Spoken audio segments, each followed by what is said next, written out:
You can go ahead and raise your hand physically. Yeah, everyone's screen. Who here has a iPhone?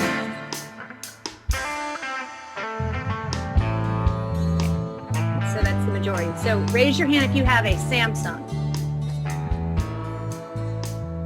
Okay. Okay. Raise your hand if you are on a Mac.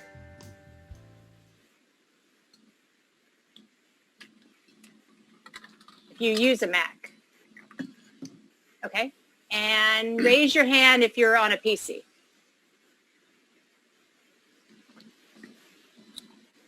All right. So I think we're all set. I'm going to mute myself, and Joseph, take it away. Hello, I'm Joe North. How are you all doing this evening?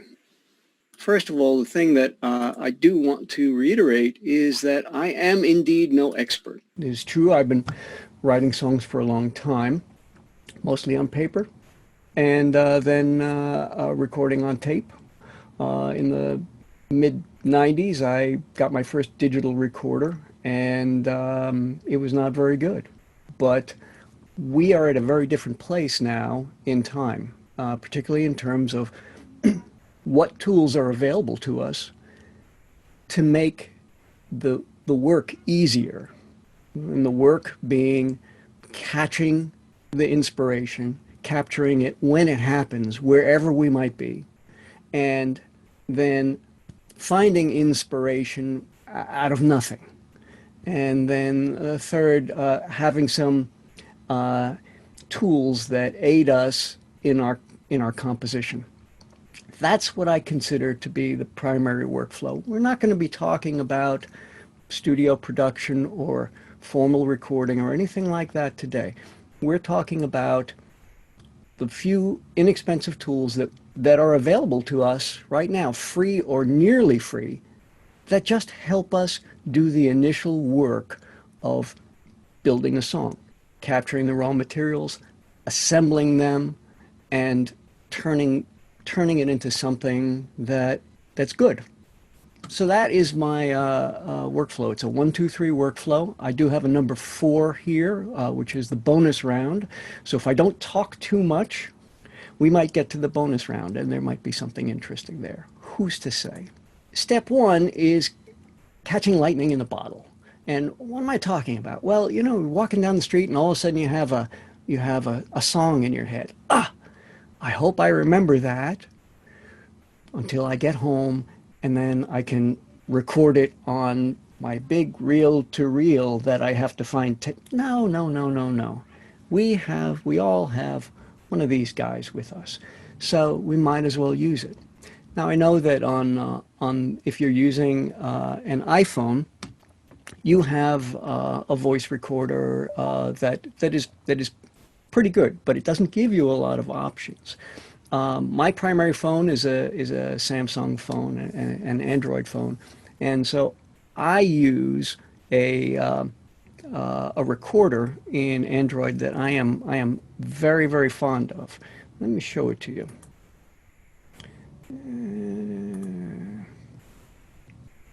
So this is called Recforge, and Recforge is free and gives you full functionality. If you want to record MP3s, then you pay $3.49 and you get the MP3 encoder. But out of the box for free, it'll record WAV files. If you have the storage, that's great. Now what I like about it, and this is what I really wanted to show you, is it allows you to customize the default file name, which I have set here for a timestamp, a date and timestamp. And what that means to me is that when I make a voice note or a recording of a melody or whatever, I don't have to name it. The file is automatically named. I don't have to date stamp it by saying, okay, today, I think today's Wednesday, it's the first Wednesday of whatever. I don't have to worry about that. The program automatically dates it in a format that is easily sortable in any file browser. And that's really important to me because I tend to take a lot of notes. Not that any of them are any good, but I still like to keep them organized. The other thing that I really like about this is that it lets you see the waveform as it's recording. And that gives me a sense of reassurance that I'm actually getting this great idea that I just woke up at 3:30 in the morning, rolled out of bed, and hummed a few notes while standing in the walk-in closet so I wouldn't wake anybody else up. Seeing that waveform as my note is being recorded makes a big difference to me. It gives me a sense of assurance that I'm getting this down. I may never listen to it again, full disclosure, but at least I know it's there. And you can see I also have this little gain on the bottom, so if it's particularly loud, if I'm in a loud place, I can drop the gain down, or I can raise it up if I'm recording in a whispered tone, and that gives me a little bit more gain on the input. I love this little app. That's all it does. It doesn't do anything fancy, but I've been using it now for several years, and I honestly could not live without it. Let me show you another app I can't live without. This one is entirely free. This is OneNote. Microsoft makes it. Now I just brought it up in Android. It has a little floaty button here that you can move around, and it's on every page. It just floats over the entire application of Android, and wherever you are, no matter what application you're in, or even if the screen is locked, you can open it and take a quick note. Now this is really handy because, you know, I don't even have to type if I don't want to. I can just tell it to take dictation, and it will do that. The application looks identical on iOS, and it has pretty much the same features on iOS. So on iOS, I can talk, and it will type as I go, and that means that I can use this while I'm driving in my car. I don't have to pay close attention to it. I can keep my eyes on the road, and I can be fairly confident that it will record everything that I'm saying, and it'll make sense when I go home and look at it. There's one additional feature that I really like about OneNote, and that is that all of my OneNote notebooks are saved to the cloud. So after I take my note, once I stop typing, that note is automatically saved. There's no save button. And it pushes that note up to the cloud, which means it's propagated out to all of my computers. So no matter what computer I'm on, I can get to my notes. And it is very easy to be able to search and sort for the note that I'm looking for. It has a very robust search tool. Kick this out and just type in a search, and it'll come right up. You can see I'm actually in OneNote right now with this presentation. The other thing, step 2, is getting inspired and sketching out an idea. Now this is a little bit different than what we were talking about in step 1. Step 1 is you wake up and you have an idea, or you're walking and you have an idea and you need to just capture it wherever you are. Step 2 is a little bit different because step 2 is deliberate insofar as I'm going to decide that I will sit down at my desk and I'm going to work for an hour or two. I don't have anything on my mind. I don't have anything planned. I have no agenda. I'm just going to sit down, I'm going to pick up the guitar, and I'm going to see what happens. And when I do that, I like to have this app handy. This app is called Studio Mini. And Studio Mini, I use it on my iPad. Probably should have raised my hand, Alice, earlier when you said, do you have an iPhone? But an iPad is not an iPhone. I have an iPad.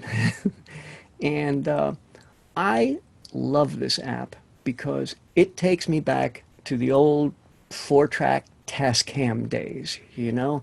It doesn't do anything fancy. I can't do any editing. It doesn't show me what the form looks like. It just has 4 channels that I can record to. Plus, it has a drum loop. So if I need to find some tempo or something to inspire me, I can just scoot around till I find something that really kind of piques my interest.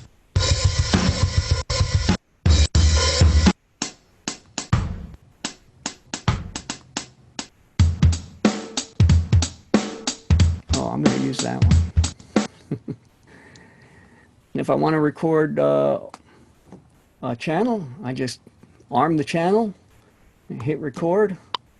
It gives me a 2-measure count, 1-measure count in, and then I can just record. As I said, it's nothing fancy, but if I need some inspiration, having those few little drum loops in there, and it's not an infinite collection, it's only like maybe 20 or 30 of them.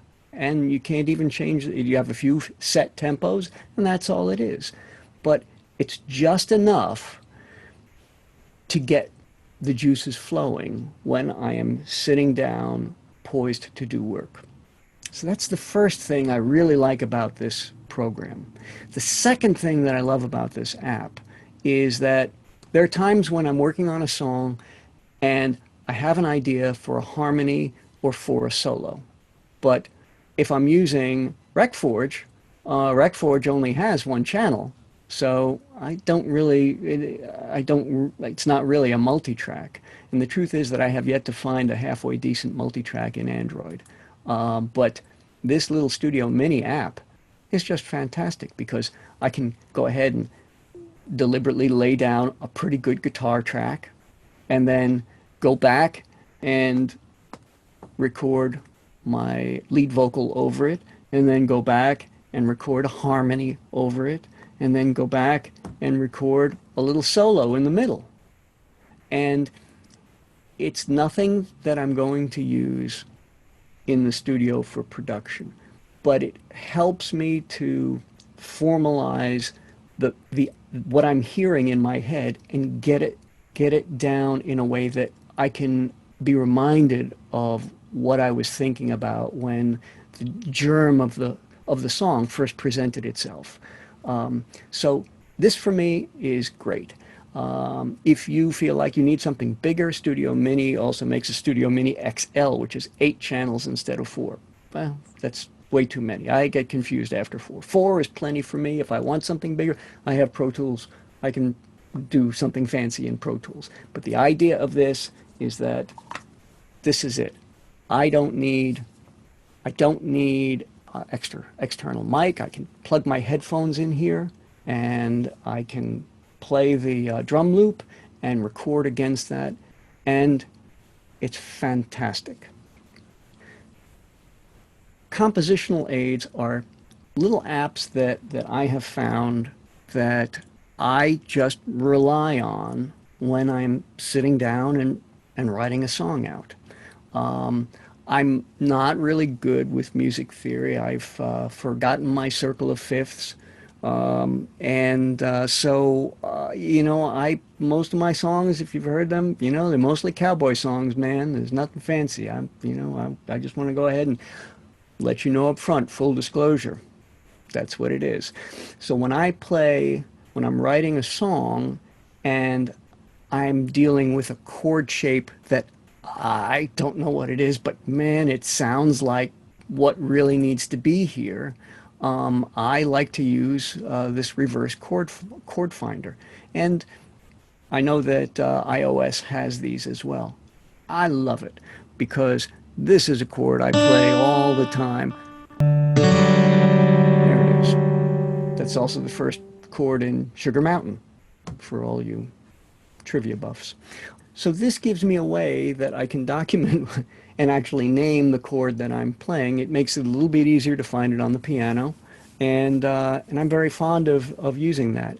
Conversely, if I am deep into chords and I do need an inversion, I have this little chord inversion, this guitar chord finder that gives me the inversions and the relative minors, and you just pick the chord and tell it what you want, and it'll find all the different fingerings that you can play. And for me, that's also very helpful. The last compositional aid is LowTech. It is this. This is a little chord tablature stamp. And I use this on my manuscripts, particularly where I have a descending chord sequence, or or I'm playing a chord that I name it, but when I look at the name, it doesn't mean anything to me. I used to just draw the tablature out by hand, but getting this little stamp has really changed everything, because now I can, when I do my manuscript, I can go ahead and put the little tablatures on the bottom, so it's like, oh yeah, that was the descending D that I wanted to use for that. It makes the world of difference. These aren't big things. Individually, none of these apps really makes a big difference. But cumulatively, from my particular workflow, they've made a tremendous amount of difference.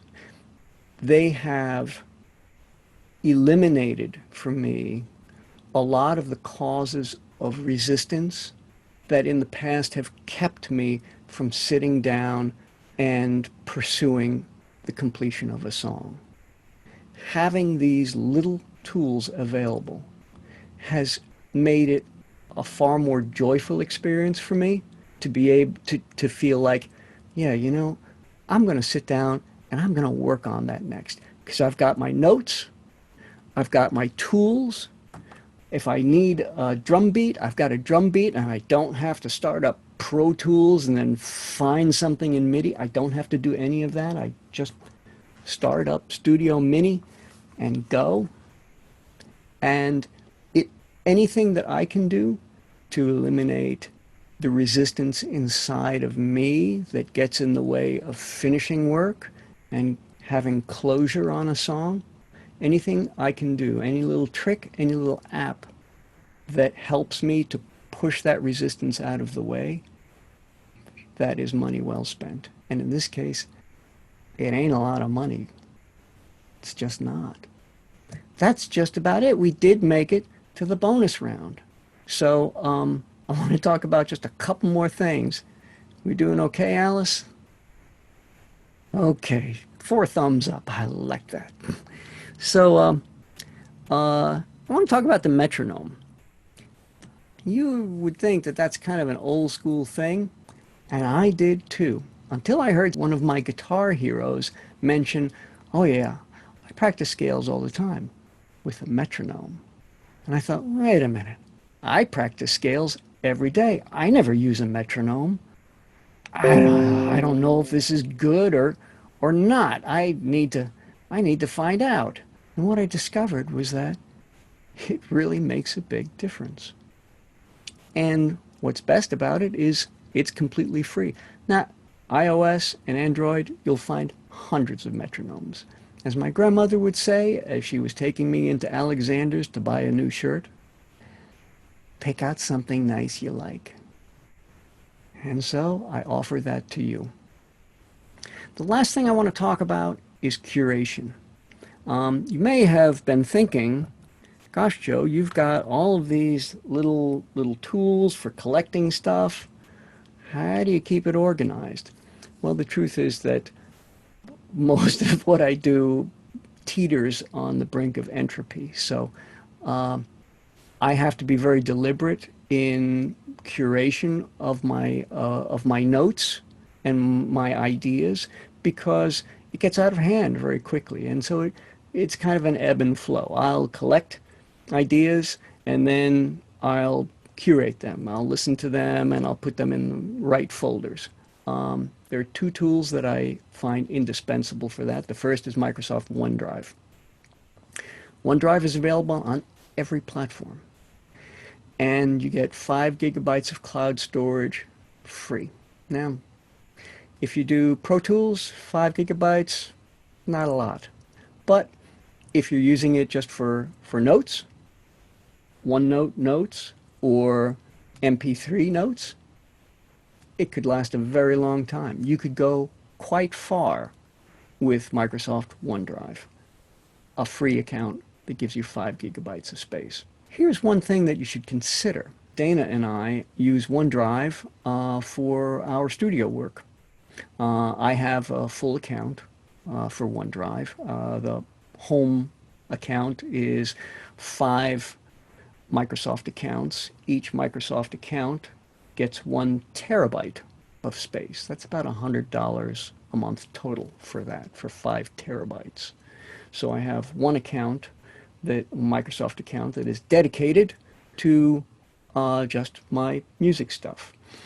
I am able to share that with Dana, who only has a free account. So even though he only has a 5 gigabyte account, when I share a portion of my cloud storage, my paid cloud storage with him, he has access to my full 1 terabyte. It doesn't count against his storage. I believe that OneDrive is the only cloud file storage system that does not ding both users for the shared volume. But for me, that's a huge value, and we have been very successful at running all of our studio work from Pro Tools directly into OneDrive for years. We've never had any trouble. Another tool is FileX, which is this is an Android file organizing tool. What I like about this is that it is very easy to navigate, find, and move files on your Android phone. For those of you who are iOS, there really aren't a lot of file storage options for iOS because that part of the OS is not really available to you. So this is an Android-specific application, but it gives you a file browsing experience that is very similar to what you would find on your desktop. In addition to that, if you get the File Explorer Plus version for $2 and all of $2.99, you also get cloud storage. And so in cloud storage, you have access to all of your OneDrive files, which you can easily move back and forth from your mobile device using this little utility. I haven't found anything else that makes it easier to manage cloud storage files than this tool. I hope you take some time to take a look at some of these. We'll put up a list with some links after the presentation so you can take some time and explore on your own, and I hope we can continue this discussion. Thank you, Joe. We had a question from Larry, and Larry, you can go ahead and unmute yourself and ask your question to Joe. So how do I get that terabyte of cloud storage for free off of you? No, I'm just kidding. I had an off-the-wall question. You kind of answered it in the latter part of your conversation, but I've been doing some stuff at work, at home, and it's by using a cakewalk DAW and create stuff, but I have colleagues who actually I would really love to lay down a line, like a bass line. Yep. And I'm trying to figure out the simplest way to have that happen without everybody setting up, different things and coordinating storage and stuff like that. Is there any recommendation on that? Yeah. I think that the easiest way to do that is to ask them to bounce their mix with whatever you need to hear from them, to bounce their mix to you in a WAV file. It should be a WAV file. Right. And then you take that WAV file and just drag it into Cakewalk Sonar. So it becomes a stereo track in Cakewalk Sonar. Right. Right? Then create a new track, a mono track. If you want to lay down some bass or some lead guitar or some vocals. As long as the parent track, that stereo track that you received from your friend, as long as that starts at 0, the new track that you make will start in the exact right point, providing that you begin recording at 0.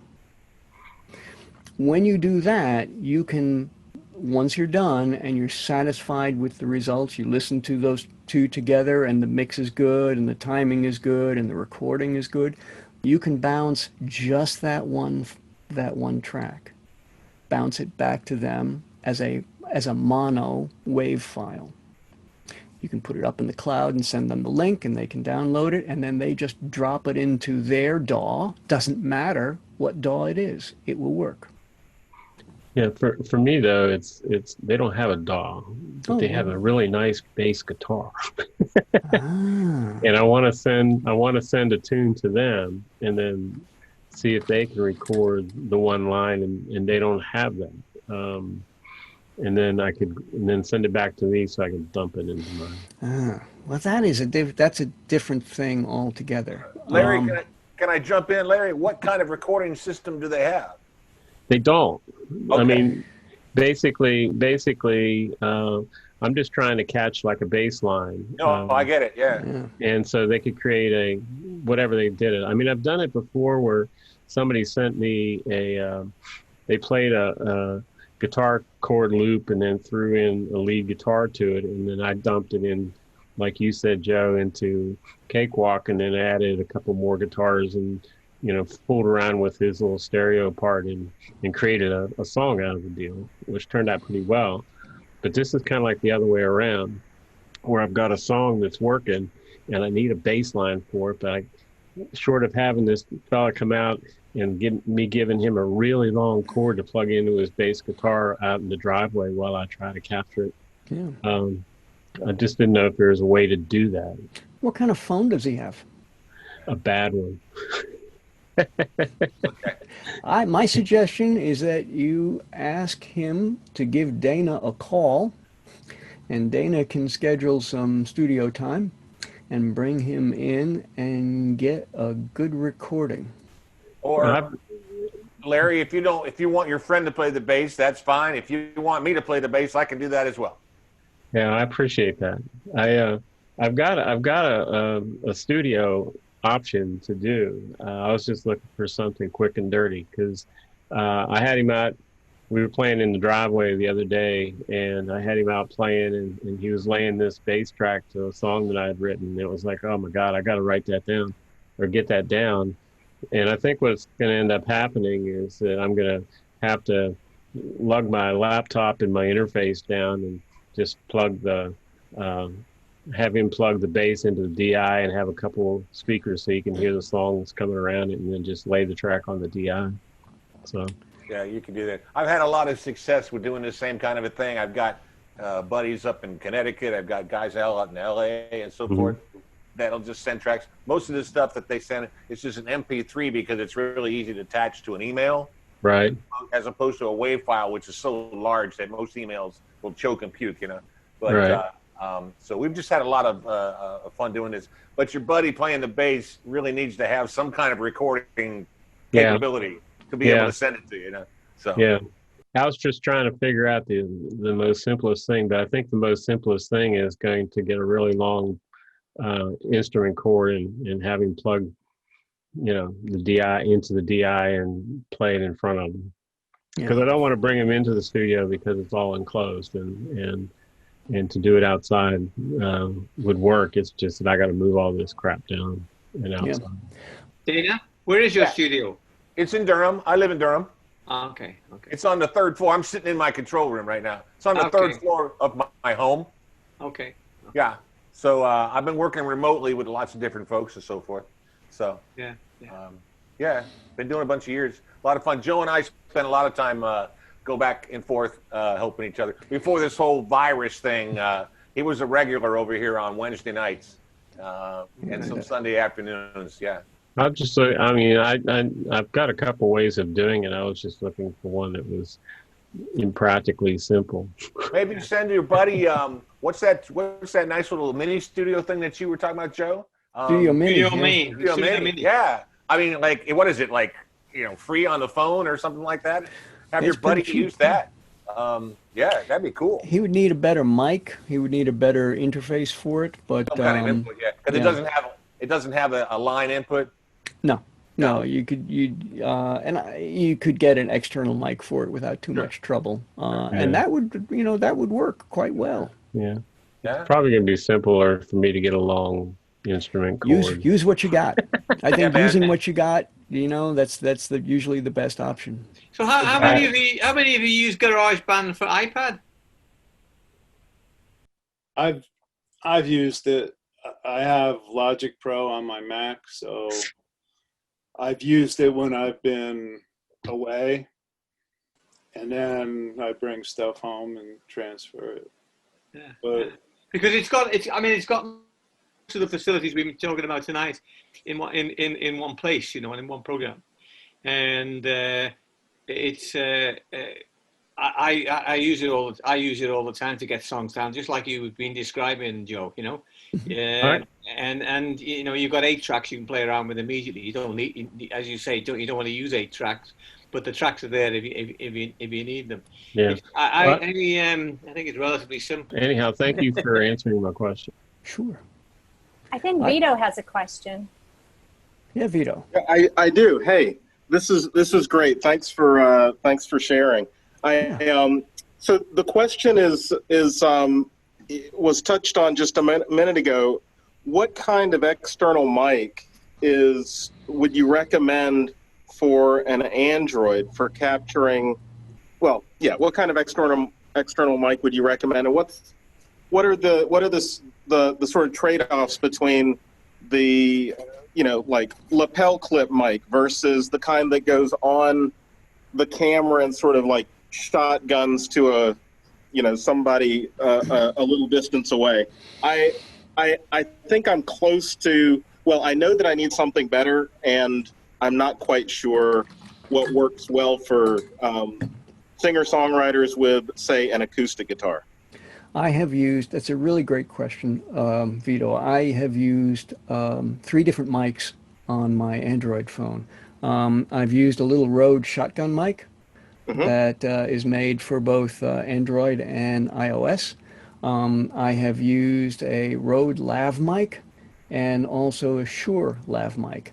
I have all 3 of those. And as Dana will attest, I have, we are prodigious microphone shootout connoisseurs. Anytime we have multiple mics together, we shoot them out all the time. What does that mean? I don't know. Well, what that means is that a shootout is where you lay 2 or 3 or 4 or 5 mics. Okay. Get them all set up on the same interface and record the exact same thing on each of them. Yeah. So you're trying to get the acoustic guitar to sound just right. Okay, let's set up the mics, see which one is going to work best on this guitar. You've got vocals. I'm not a great singer, so I always think, I need to find a mic that makes my voice sound not lousy. And no such thing. I know, it's always lousy. And so we'll set up different mics, and Dana will appease me and say, okay, you're going to bring in that Beta 58A again. Gotta love that 58. And and we'll set them up, and I'll sing a few bars, and then we'll play it back in the studio and listen and hear which one sounds good with my voice for this particular song. And so the long answer to your very good question, Vito, is I have bad news for you. And the news is that Android is not a great platform to use for finished music. It's a fantastic platform for anything that doesn't have to be perfect. But if you are looking for perfect, it will be very difficult to achieve that in the Android for one particular reason. In the Android OS, you cannot disable auto gain control. And although the iOS also has auto gain control, when you A/B a recording between the two with the same mic, I think you'll find that the gain control in iOS, particularly with the right application, is far more gentle and transparent than it is in Android. Now, this may not be an issue for you if you don't have a lot of dynamic range in your performance. Then you can probably get by with it. Also, if most of what you're doing is speaking, then a lavalier mic with the Android phone in your back pocket, man, can't beat it. I've used both the Rode and the Shure. I actually like the Shure better, but you have to listen to each mic, I think, with your particular device, because your mileage is going to vary depending on what device it's plugged into. I have a Galaxy S7 and a Galaxy S8. I've tested both mics on both devices, and they don't sound the same from one device to the next. Wow. So it can be a little unnerving if you're really, trying to chase the right balance of, man, I'm really looking for the right thing. You may have, I think, more difficulty achieving a finished product on your Android phone. Yeah. I'm not going to say that you need to switch platforms, but I will tell you what I do. When I found that I wasn't able to get it done on Android phone, I got one of these. Well, actually, what I'm doing is I'm looking to improve the audio of video recordings. So it's the quality that passes for good enough is probably a little bit lower than if I was just doing strict audio recording. In any case, I thank you. That was a thorough and helpful answer. Just for reference, the Rode microphone is going to set you back $79. The Shure is around the same price. If you buy them on eBay, you can get it for less, but it can kind of be a crapshoot sometimes. I have the Tascam DR07X, which I think I paid $150 for it. You can get the DR06X for less than $100, and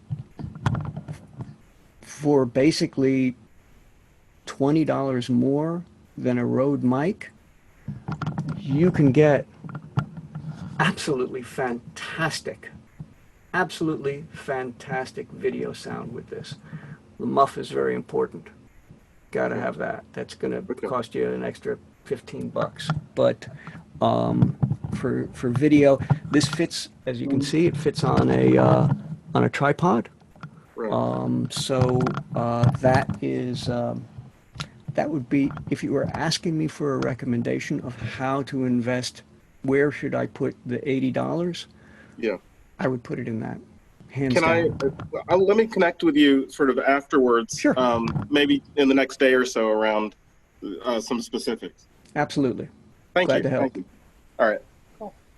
Paula, did you have a comment about the recording listing? No, I had a comment. I was just showing you my phone, because I mean, I'm just using, when I need to record something on my phone, I'm just using this red voice recorder.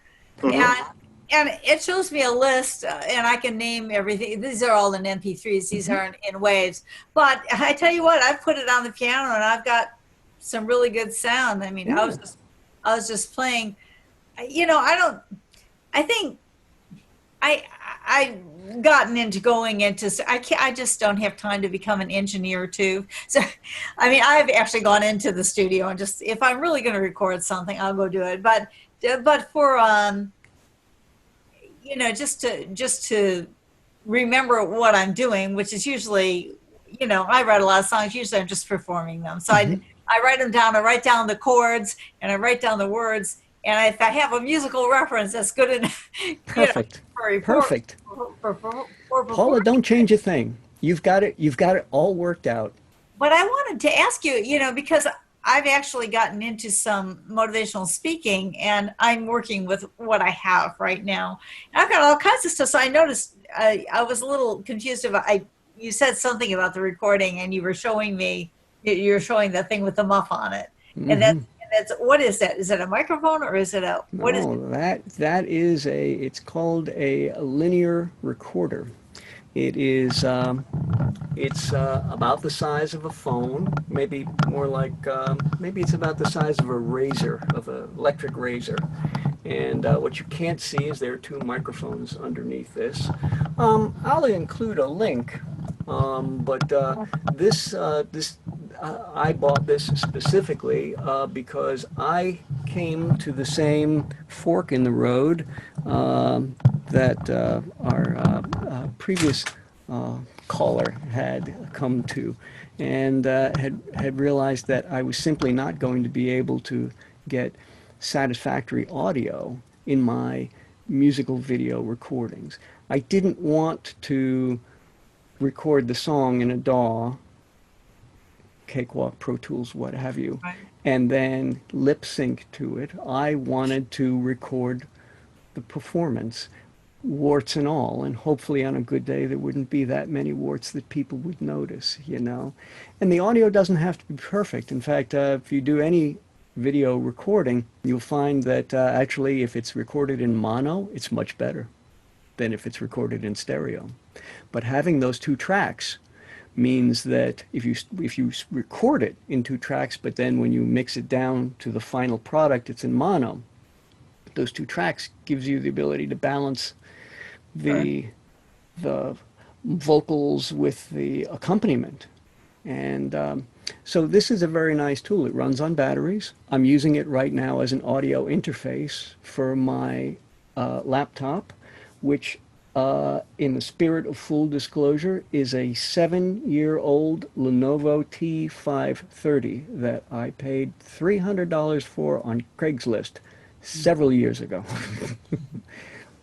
And this is the computer that I use for most of my stuff. It's not my audio recording computer, which is nice, but that I only use for recording audio. I don't load applications on it to test. This is the computer that I use for everything else. It's an old computer, but it works. It just works. So let me ask, you know, we're in this Zoom environment, and people say that, I mean, I've got a pretty new laptop, but they say that the mic in the device is not as good as an external mic. And I've got I think 2 USB outlets here. So you know, like, what do you hook up for that? Do you have any idea? I mean, I was wondering about stuff like that. Well, first of all, Paula, you sound great. Well, thank you. You're in a quiet room. You have a neutral background. Oh, I just rearranged my whole office so I can get a plain wall. You look great, by the way. I love your earrings and your glasses. You're well lit. Yeah. That's a trick I learned by watching some videos, and put the light in front of you and make sure it's bouncing off the wall. Right. And I wear glasses, so I don't want it shining on my glasses. So yeah. Well, I got the lighting down, but yeah, I'm working that out. But I've done a few singing telegrams virtually, and you know, if I take a recording and then go back afterwards and go through it and try to edit it, or I'll find that there are some spaces where it really distorts just here and there, just one, So- and it's not consistent. If you are in Zoom, Zoom has of all of the web video products out there, Zoom has the most robust configuration capabilities for audio. And there are 3 settings to consider. If you look at the top of your Zoom screen right now, top left, there's a little button that says Turn on Original Sound. And that is the first thing that you need to attend to when you are going to be singing music. I'm not seeing that. You say Yeah, click on your Zoom meeting window, and you should be able to see then the buttons at the bottom of your screen. oh, well, at the bottom of my screen, I'm seeing Yeah. all this. Okay, Right, so and then, you're talking and about then up here, there should be, in the upper left-hand corner, there should be something there that says Turn on Original Sound. no. No. The preferences have to be set, audio preferences. Yes. So You have to set the preferences as well. You have to turn off echo cancellation and sound limiting in your audio preferences. You can also Google how to configure Zoom for playing music, and it'll show you, it'll map out all of the settings that you need. Okay, because I've had a few people suggest different things, and actually I don't know what I did. I know I messed with a few settings, and I played live. I mean, my piano's actually right under my laptop here, so I played live, and in the last couple of times nobody has complained about the distortion, but when I was playing it back after, so I don't know what I changed. I went looking, but I didn't see all the configuration things that people are saying. So I don't know if it's just, I don't have a paid Zoom account, so maybe I don't have. No, doesn't matter. No. Go Okay. to YouTube, and there's videos that explain that. Yeah, I did all that. So, but then I tried, but so the thing is, I can't tell because I'm not on the other end. I can't tell if it's working unless somebody says. Well, Yeah. you're welcome to drop me an email, All right. and we can schedule a 15-minute session, and I'd be glad to walk you through that. That sounds great. All right. So, do we have your email address? Yes, Alice has all of that information, Oh, she can share. and she will share it. I am joe@thenorth40.com. I also wanted to add, Paula, that if you get one of these, it's around $16 at Amazon, and it's a USB, and then this end would attach to your mic, and you put this end in your computer, and then you sing. So, any of my vocal mics, like my sure Yeah, mic? yeah, it connects to your vocal mic, and then get your music stand, because that'll be a lot easier to have a music stand so you're Yeah. not holding it. Sure. And then that's it. So that's your external mic, and you don't have to buy a new mic. I just Well, that's the thing. I figured I had stuff around here. I mean, I Yeah. have plenty of equipment, but yeah, I You'll didn't need want a to spend dynamic $100, mic. so I spent 16. If you have a Shure SM57 or I SM58, have the really old ones, but they're still working really Yeah. well. Don't ever lose it. Hey, Yeah. I take good care of them. I'll be glad to accept it from you if you want to throw it out. yeah, don't tell No, Dana. not ready. He'll be knocking on your door No. any minute with cash in his hand. No, I'm still actively using everything. I mean, I'm still playing out. Good for you. So yeah, That's great. That's Good. fantastic. I just have doing my own material all the way. Yeah, so this really helped me when people said I can't hear you, and I use it for Song Yeah. Circle, I use it for presentations, and it's Well, thank you. That Alice is probably the best piece of advice. Now, where did you just order it on Amazon? I just got it on Amazon. Yeah, The it's USB and mic. Yeah. Okay. Yeah, I know what yeah. that looks like. They actually Right. have some where the microphone that's included with the headset is actually not too bad as well. Yeah. So you don't Yeah. even have to have a microphone. It's part of the headset to make it really easy for you. I mean, like I've got, USB. I've got one headset on one headset button, the real small one, and I have a couple of headsets that have a microphone. It requires 2 inputs, and I don't have two inputs on this. So I don't know what to do with that unless it's something after. They have new ones now that, like I was saying, it just USB into the back of your computer and you're there. So it's just one cable, one USB, and you're good. But you have to go find it on Amazon. There's a whole plethora to choose from. Yeah, I was just suggesting. Well, yeah, I'll go with probably Alice's idea right now because I've got a mic stand, so I got all that stuff around. Yeah, it's a quick and dirty to get the job done, and it'll be effective. It'll be a whole new thing. Well, I'm glad to help, Paula. And does anybody else have a question for Joseph? It's just a general question. Does anybody could give a presentation on mixing and mastering? That would be a very elaborate presentation. It's something that is worth considering. How about something on mixing only? Would that be of interest to you? Yeah, of course. Yeah. I mean, Because I use GarageBand for iPad. I use GarageBand for Mac, and then and once I get to the mixing, I mean, I'm playing around, but playing around I am. Yeah, I'd like to take a better approach to it. And that's actually what it is, Well, I understand. I know it is, but I could play. It's like chess. The more I practice, the better I play. Yeah, I understand. So interesting, Joe. That might be something worth addressing, huh? I think that's something we should think about for sure. Definitely. Thank you all for the questions, and thank you for Joe for your expertise. For Joe. Yeah. Thank you. And I want to thank Alice and the North Carolina Songwriters Co-op for sponsoring this presentation, and for all of your support, Alice. I cannot thank you enough. It could not have been done without the time that you put into this. And, Absolutely. That has made a huge difference. Keep in mind, for those of you who are not currently NC Songwriters members, ncsongwriters.org/membership to join.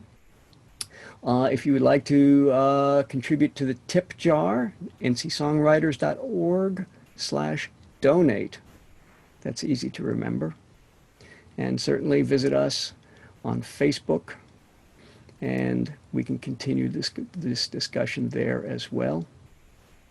This presentation will be backed up on YouTube, so you can look at it again and see any links or any tips or any comments that you may have missed. And you can also feel free to share it to your friends and musical partners so that y'all can work together and make beautiful music together. So, and I love that part, Joe, about the resistance and to break down that resistance as a creative soul. So we have that, and we don't want to do the work, but we want to do the work, and this will help us push through. That was my favorite part of this presentation. Thank you. Yeah, thanks, Joe. All of you, I wish you doing good work, and stay healthy and safe, and make something good. Thank you all so much for spending an hour with us. You guys rock. See y'all soon. Thank you all so much. Bye.